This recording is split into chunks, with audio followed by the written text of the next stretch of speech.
शासनपति श्रमण भगवान महावीर को वंदन नमन। पूज्य गुरुदेव श्री माया राम जी महाराज, पूज्य गुरुदेव श्री योगी राज जी महाराज, पूज्य गुरुदेव श्री राम कृष्ण जी महाराज, सभी गुरु भगवंतों को वंदन नमन। श्रद्धाशील बंधुओं एवं श्रद्धाशील बहनों, अभी आपने श्री उत्तराध्ययन सूत्र के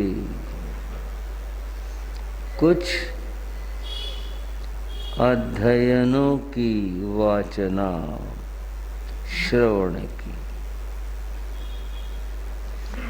ये मूल वाचना थी। अब हम थोड़ा सा इस शास्त्र में क्या क्या भगवान ने फरमाया है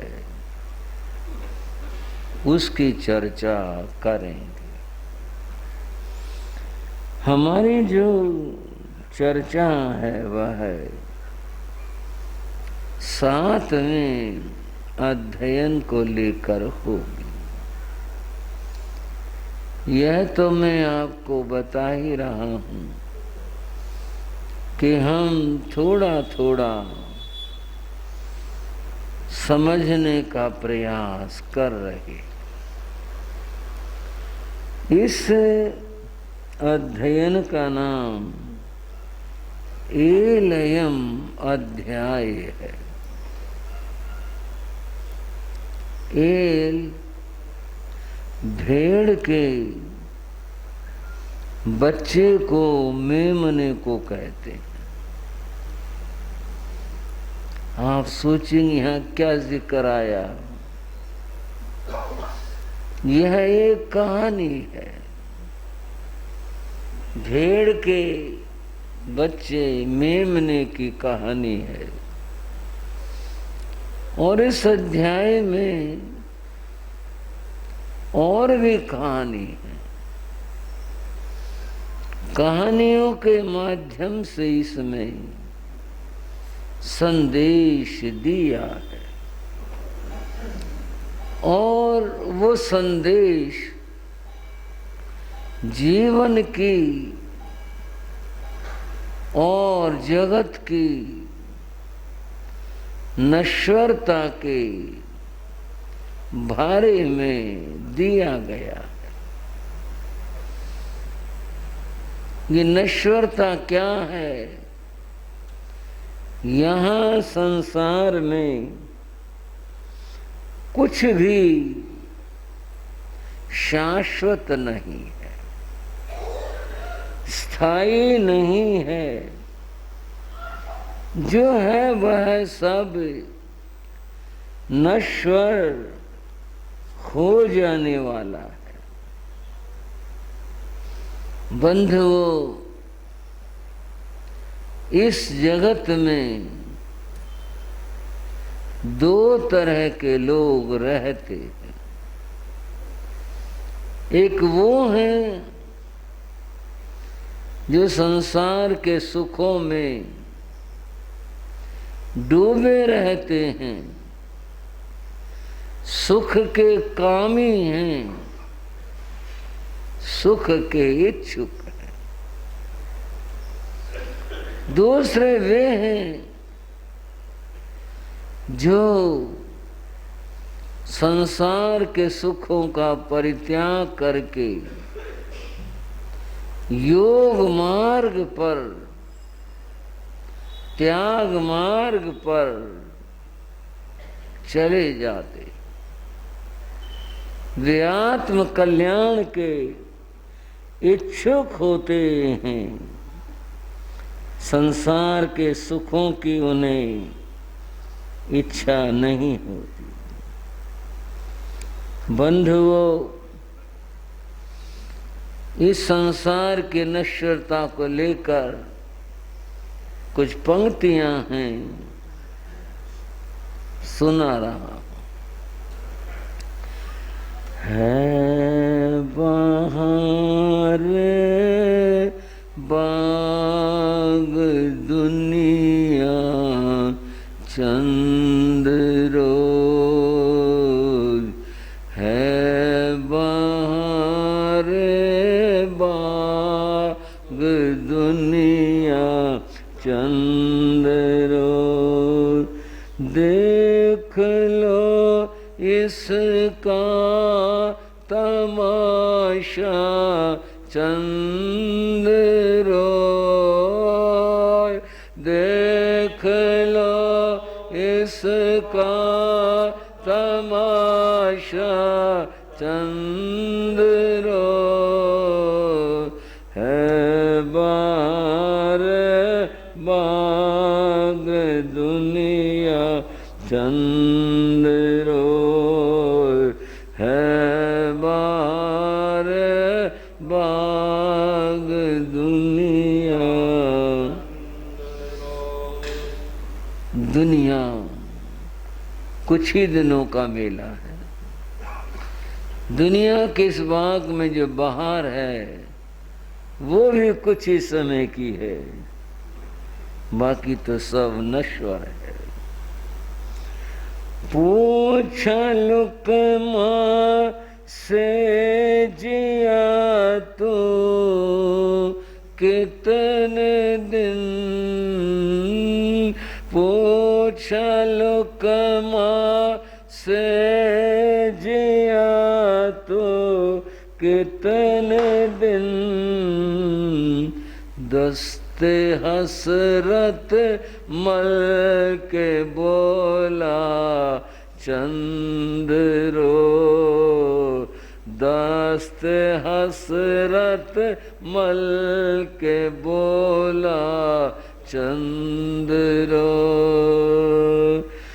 देख लो इसका तमाशा चंद रोज, देख लो इसका तमाशा चंद रोज है। बाहर बाग दुनिया चंद रोज।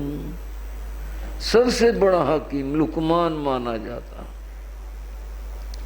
बंधुओं, भारतीय साहित्य में धन्वंतरी का नाम है, उर्दू साहित्य में लुकमान का नाम है।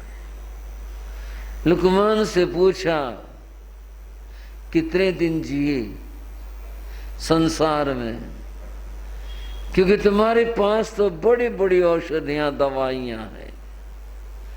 दोनों हाथ मल के बोला चंद रोज, थोड़े से दिन, बस यही जिंदगी की बात है।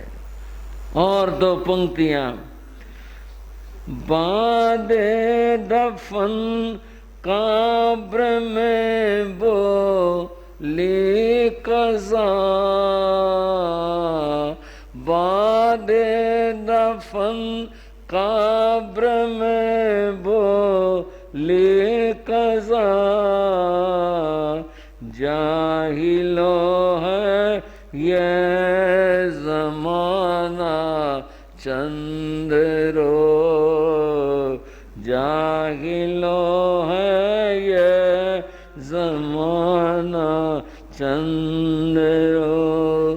देख लो, बोलो जरा, देख लो इसका तमाशा चंद रोज, देख लो इसका तमाशा चंद्रो है बाहर बाग दुनिया।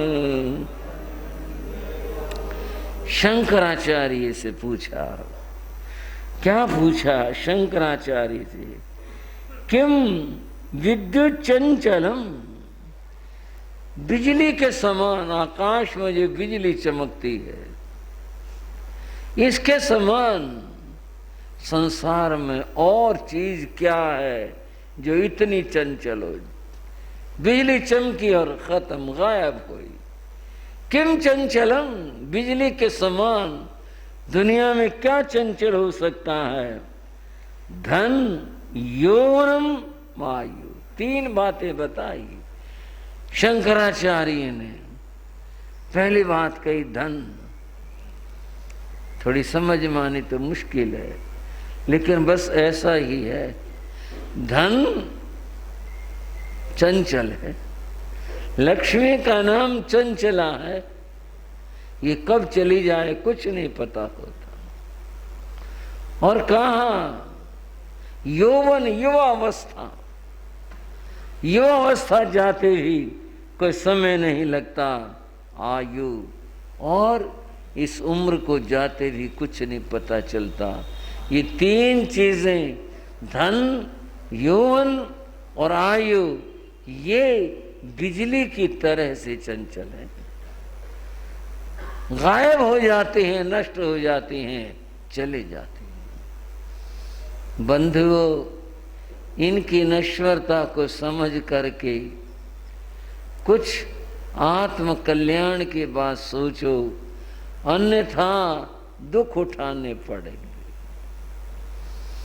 शास्त्र की बात करने जा रहा हूं। 7वें अध्याय के अंदर कहा, जहां आए सम समुद्देश्य कोई पोसे जे एलयम ओयणम जब सम दिज्जा पोसे जावी स्वयंगणे। एक हिंसक आदमी की बात है। उसने अपने घर में एक मेमने को पाला, उसको बहुत अच्छा खाना देता था और वह बड़ा गृद्ध होकर उस खाने को ग्रहण करता था, खाता था। थोड़े समय में वह देखते देखते पुष्ट हो गया, काफी इस तरह शरीर वाला हो गया, पुष्ट हो गया। उसके घर आंगन में दूर एक तरफ एक गाय भी बंधा करती थी जो उसकी पाली हुई थी। उसका एक बछड़ा था, वो भी वहीं पर होता था। बछड़ा अपने मां से प्रश्न करता है, कहानी है ये है। बछड़ा कहता, मां हमारे साथ ये भेदभाव क्यों हो रहा है? ये जो मालिक है इस मेमने को इतना अच्छा खाना देता है और तुम्हारे सामने, हमारे सामने ये सूखी घास डालता है, हमें अच्छा खाना नहीं देता, जबकि तुम दूर रहती हो इसे। माँ ने कहा, बेटा पुनः कह रहा हूं, कहानी है ये, कोई इस प्रकार का संवाद पशुओं में नहीं होता, भावों से बात हो रही है। बेटा ये जो इस प्रकार ये खाने लग रहा है और पुष्ट होता जा रहा है, इसका परिणाम अच्छा नहीं होगा, देखना क्या होगा आगे। एक दिन उस घर में मेहमान आए और जब मेहमान आए, उस हिंसक व्यक्ति ने, गृह स्वामी ने उस मेमने को मार डाला और जैसा वो लोग करते हैं उस तरह का कार्य करने लगे। बछड़ा बहुत घबराया और वह अपनी माँ के बिल्कुल समीप आकर के सट गया और अपनी माँ से बोला, माँ माँ ये क्या हो रहा है? बोले, बेटा इसका ये परिणाम होना था। भोगों का परिणाम दुख है। अब इस कहानी के निचोड़ पर आते हैं। माँ ने कहा जो इतने सुख भोग रहा था, जो ये भोगों में इंद्रिय सुखों में था, इसका परिणाम बेटा यही होना था। तुम्हें और हमें सोचने की जरूरत नहीं है, हमें चिंता की आवश्यकता नहीं है, क्योंकि हम इस प्रकार के भोगों में नहीं फंसे। हम अपना कर्तव्य पूरा करते हैं और हम तो सामान्य जीवन जीते हैं। अब आते हैं शास्त्र में कहा इथि विषय गिद्धेय महारंभ परिगहे भुंजमाणे सुरंग मनसंग परिबूढ़े परम दमे। जो लोग बंधुओं शास्त्र में जो कहा, भगवान ने कहा, वो बड़ा समझने का है। शराब पीते हैं, मांसाहारी हैं, भोगों में डूबे रहते हैं, इस प्रकार के जो व्यक्ति हैं वे नरकों में जाकर बड़े भारी दुख भोगते। जैसे मेमने का उदाहरण दिया, उस मेमने को कितना दुख पाना पड़ा, ऐसे ही उनको जो इन विषयों में फंसे रहते हैं भारी दुख पाना पड़ता है। मनुष्य को सोचना चाहिए उसका लाभ किस में है, हानि किस में है। जो हानि का रास्ता छोड़ देना चाहिए, जो लाभ की बात है वो ग्रहण करने चाहिए। आप कहोगे ये तो बात है तो, पर समझी तो नहीं जाती। कैसे नहीं समझी जाती? अब यहाँ उदाहरण दिया दूसरा, जहाँ कागणीय हेऊं संहारे नरो अपथम अम्बगम भोचा राया रज्जम तुहारे।